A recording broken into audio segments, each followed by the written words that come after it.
Hey gang, AV here. Here's the World War II diorama part 3. This is more of an update than it is an actual progression stage, because I had another project which I'm gonna throw a video up for that I started working on just to take a break from this, because if you'll remember from the last episode, the matting with the Mod Podge and the black paint, that was the step I was currently on when I filmed that, and it took quite a while. I had to be very thorough with it because I was using plaster and I was going to be painting with acrylics, and we all know that plaster and water don't mix, but acrylic is mostly water, and I didn't want to take the risk of this ever getting wet and having to worry about it becoming a soupy mess. So long story short, I had to really take my time and make sure I covered everything that was plaster with Mod Podge to seal it. And I'm still actually going to spray it with an acrylic sealer at this stage before I even attempt to paint. But I just wanted to show it off because the Mod Podge, when it dried, it actually showed quite a lot of really nice detail. Really brings out the grain from the sand. Oh, my hand's in the way. I mean, that's some obvious texture there. So the sand I sprinkled on top, and as I was spreading the Mod Podge, it got in the brush, and it wound up getting spread throughout the entire project, which in this particular case worked out phenomenally, because it just made a permanent layer of texture. I mean, this is very granular to the touch, and it will show up through the paint, and it will show up especially when I do dry brush technique on it. I'm super excited, believe it or not. It looks like a mess at the moment, but when I slap some paint on here, I'm very confident that it's going to look excellent. I just need a little bit of gray paint, and this is really going to look fantastic. What else? Also, the Mod Podge really stiffened up everything. Makes everything very sturdy.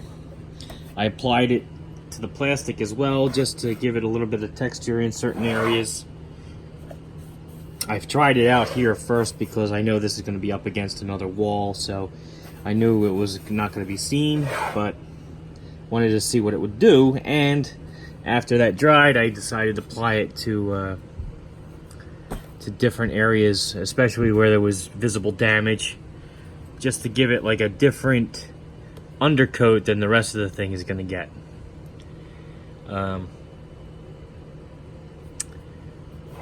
But as you can see, the door still opens and closes.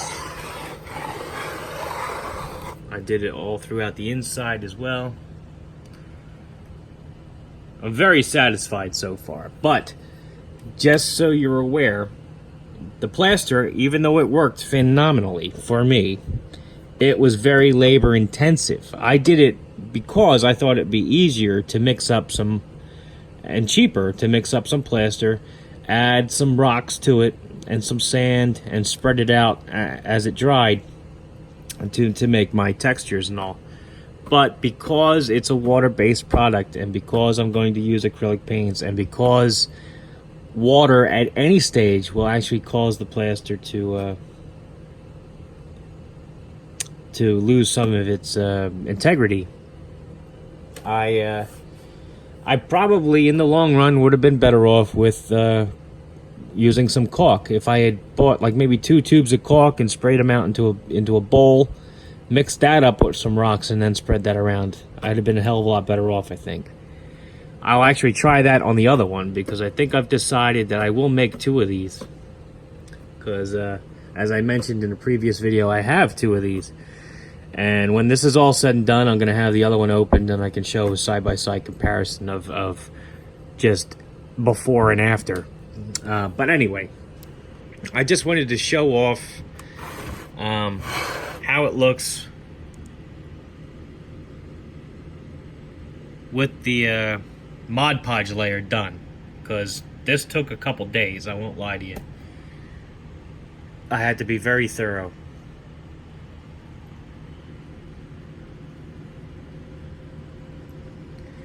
Because I was using plaster. And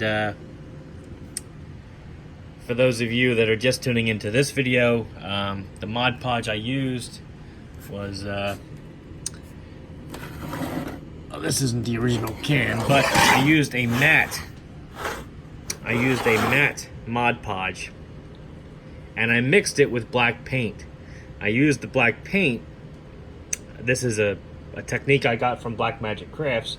I mixed the black paint into the Mod Podge so that when I'm applying it to a white surface like plaster, or in the more obvious uses foam, I can more easily see the spots that I had missed, and it was essential for this because it dries clear. So if you don't have the paint mixed into it, you might lose track of what you've done and what you didn't, and I couldn't take that risk using plaster, so I had to use the paint method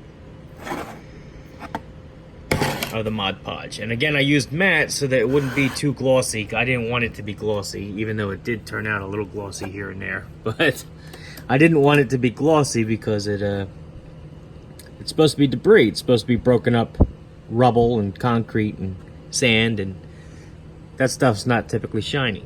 But my next video, I'm gonna have this painted, and maybe even a couple pieces of broken glass and wood applied to the bottom, just for some added, debris detail. And then I'm gonna stick some furniture in here and some figures, and we'll see how it looks.